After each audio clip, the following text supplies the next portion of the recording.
Hey, how's everyone doing? This is Rob Adams at the Actors Workshop, and as we go into 1983, I thought I would take a second to explain what In the Abyss is.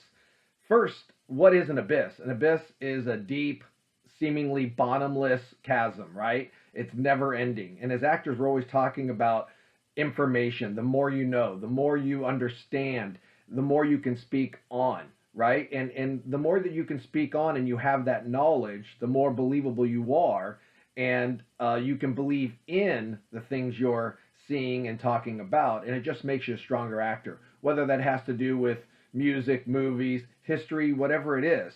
So one of the things I'm really trying to do here is expand the way you look and you think about things beyond just your likes or things that you wouldn't even have recognized that you would have liked or been interested in until watching some of these videos. So hopefully that helps kind of give you an idea of where we're going with this. And for 1983, we have another stack of movies, and I brought out a good stack of music for this year because once again, kind of what we're talking about with the theme is different styles and maybe opening up your mind to things that you might not have normally given it a chance. So in the movie side, I'm going to start with John Carpenter's Christine, horror suspense, possessed car, pretty simple. Most of you have heard of it. I'm a big Carpenter guy, so wanted to mention this film. Next up is Stephen King's The Dead Zone, starring Christopher Walken. Enough said. I mean, Walken's in it, I'm watching it. This is one of his best from the 80s. I really enjoy it. Not as popular as some of the other Stephen King films, but this is one that you definitely need to see. All right, moving on. 1983's Risky Business. This is the movie that propels Tom Cruise into stardom. And in class, we've talked about Tom Cruise. Tom Cruise always wanted to be a movie star. He didn't want to do commercials. He didn't want to do TV. And he would hold out, even though they were offering him modeling jobs and they would offer him different things. Tom Cruise was no, no, no, no, no. Film, film, film, film, film. He had the mindset. You know, we always are talking about as actors a mindset. He had the mindset of what he wanted to do. And finally got a couple lines in Endless Love. Then he got Taps, and he got Losing It, and he got The Outsiders, and then Risky Business. And this is the movie that really propelled him to the next level as a lead and movie star. And it was a lot of how his mindset was, knowing what he wanted and wasn't going to be deterred from that. And what you get is the beginning of a 40-plus career that is still going today. All right, so yesterday we talked about how the 80s start becoming these comedy-driven movie years, and here is the ones that we have for 83, the classic Christmas Vacation. And I know a lot of people like the Christmas Vacation movie, but this one is the one that started it all. Anthony Michael Hall, Beverly D'Angelo, and of course Chevy Chase. It is a really, really good movie. It's a great comedy, and I love it a lot. Revisit this one. Another Eddie Murphy film, Trading Places with Dan Aykroyd. I mean, what can I say? It's one of the greatest comedies of all time. And like we said yesterday with 48 Hours, here we are with Eddie Murphy in his heyday, stand-up comedy-wise, starting to do these movies. And you're going to see a line of Eddie Murphy comedies coming out that are just lifetime classics, and Trading Places is next in line of those comedies. Next up, so now we're going to move into a little bit more of the drama side of films from this year. Terms of Endearment. I just love this movie. It's powerful. It's well acted. Shirley MacLaine, Deborah Winger, Jeff Daniels. It's also just heart-wrenching. And it's not many times I can watch a movie and be affected, but Terms of Endearment is one of those movies. And every time I watch it, I'll have some tears in my eyes, and my wife will be saying to me, "Why are you watching it again?" And I'll be like, "It's so good, I can't help it." That's this kind of movie. It's unbelievable. I love it. Could watch it a million times. Another drama, Sean Penn, Bad Boys. A really, really strong film. Located basically, the beginning is out in the city, but it's basically driven um, in the juvenile hall, or the teen prison that they are in, and it's another powerful, dramatic film. His girlfriend in the movie is Ali Sheedy, who of course goes on to do many, many movies in the '80s. It's one of my favorites from this period of time. It is really good. It's really well acted, and it's something that you guys need to check out. Okay. Um, Another drama, Francis Ford Coppola's Rumblefish, starring Matt Dillon and Diane Lane, two of my favorite actors in the '80s. It's a Criterion, so I wanted to point it out. It looks beautiful. It is a really strong film, and it's one of my favorites from the early '80s. But it's not my favorite Coppola, Matt Dillon, Diane Lane film from 1983. That is The Outsiders. And I mean, what a cast, right? I just mentioned Matt Dillon and Diane Lane, but you have Patrick Swayze and Rob Lowe and Emilio Estevez, Tom Cruise, C. Thomas Howell, Ralph Macchio. It goes on. The list of people in this movie are incredible. And this is such a great movie. Now, I have two copies of it, and the reason I'm showing you two copies of it is this one is the theatrical version, the way it was released. Then later on, they released the complete novel version where there's some extra scenes at the beginning, and the music is very, very different throughout. And this is more of Coppola's vision of what he wanted when he made the film. But like I said the other day, I have to go with the way it's released. It's just, that's how I know it. So this is a good addition, but this is the way it is. And right now on Blu-ray, you can only get the complete novel. So I'm hoping that someday they'll do some special edition or something and put both versions on, because I think both versions are unbelievable. But I think the theatrical version is the way to go. So this actually is my runner-up. It's an unbelievable film, one of the best, like I said, of the 80s. One of my favorite growing up. But number one goes to the legendary The Big Chill. Kevin Kline, JoBeth Williams, Jeff Goldblum, Tom Berenger, Glenn Close, William Hurt. The cast is so good. And we always talk about with actors conversation. And this movie is very similar to how a 12 Angry Men is. They're basically in a house for a weekend, and it's all the interactions and conversations that are between them, and it's just so powerful, and it shows you don't need a whole lot when you have a lot of good actors together. And when they're sitting there and they're conversational and they are reliving their college years and the things that they loved about each other then that are different now and all this stuff, it's really powerfully driven. And like I said, I could watch this movie a million times. It's another Criterion. Looks, sounds great, and it's a must-watch.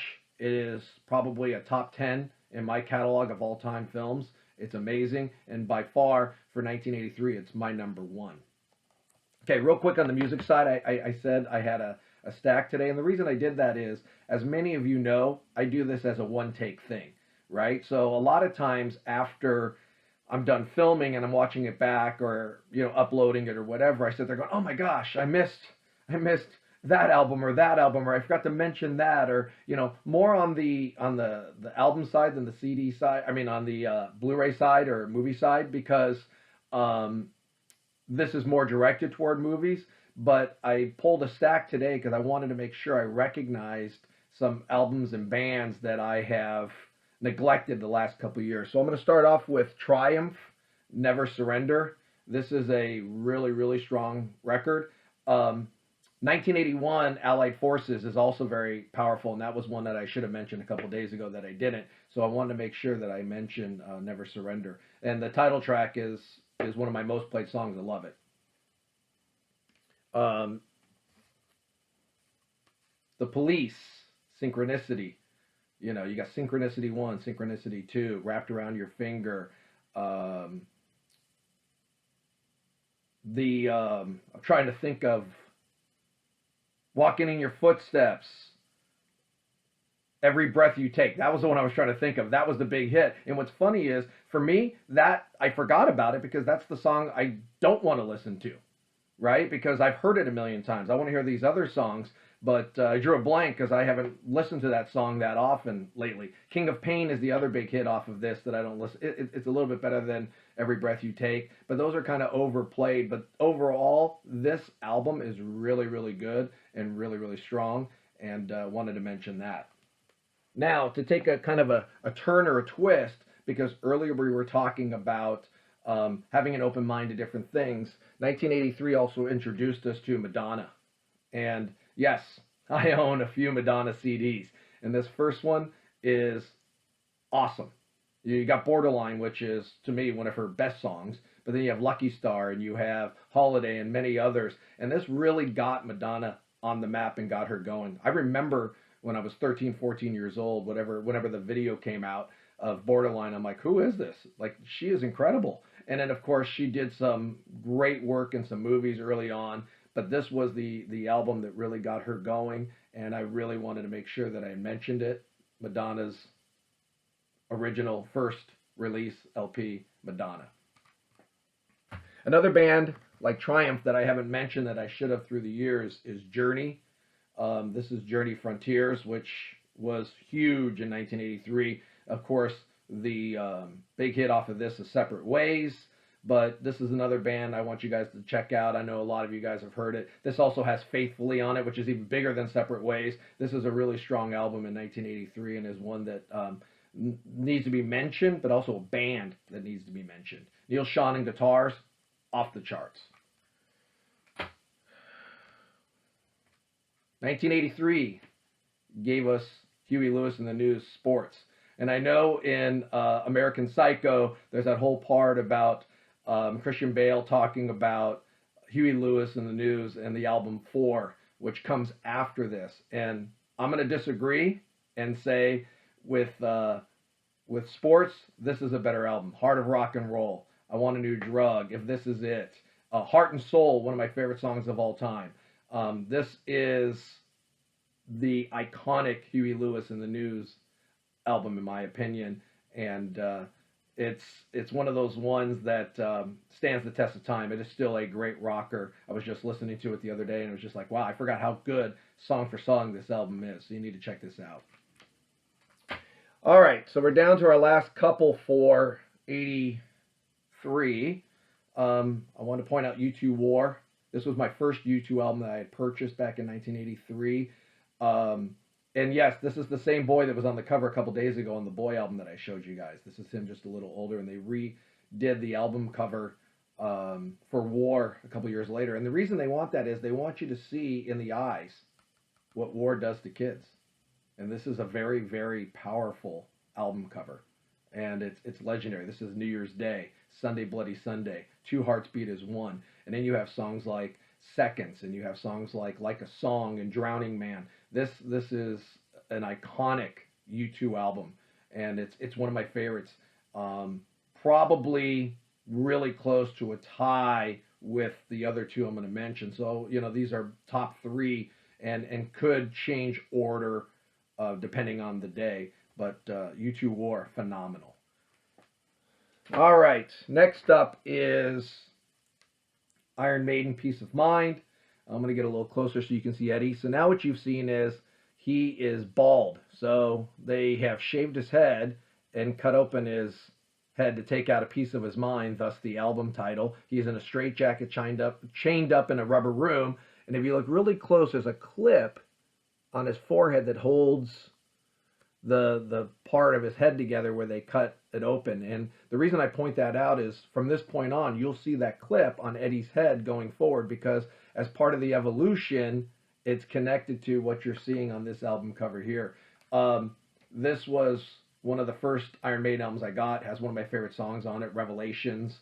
Flight of Icarus, which was the first song I heard by Iron Maiden, is on this, which is amazing. And then you have Where Eagles Dare, which we talked about when we covered this album on a different episode. But anyways, we could go on and on and on. This is once again, an iconic record, and it's iconic in 1983, and it's right up there with U2 War and the one I'm going to point out right now. So the last one I'm going to go over here is maybe not the best for 83. Maybe it's a tie with these other two in my opinion, but I'm going to list it as number one just because I haven't mentioned him too much. That's Billy Idol, Rebel Yell. I got this record in 83 when it came out, and it has so many amazing songs on it. You have Blue Highway, which is amazing. Eyes Without a Face. The title track, Rebel Yell. You have Daytime Drama. You have Catch My Fall. This album is just incredible. And this is Billy Idol and Steve Stevens, who played guitar for him at their heyday, right? This is right after, a couple years ago, we had White Wedding and things like that. But this is where it all came together and really took Billy Idol to the next level, superstardom. And it's just a phenomenal album. And as you can see with a lot of these albums that I've pointed out, 83 was a really good year for music. So for Billy Idol to be at the top of this list, at least tied with the Iron Maiden Peace of Mind album and U2 War, says a lot about how powerful this album is. So check it out. Billy Idol, Rebel Yell. And then, once again, on the film side, the masterpiece, The Big Chill. So that covers 83. Hopefully my explanation of what I'm doing within the Abyss helped today. As always, leave your list, leave your comments, and we'll see you tomorrow for 1984.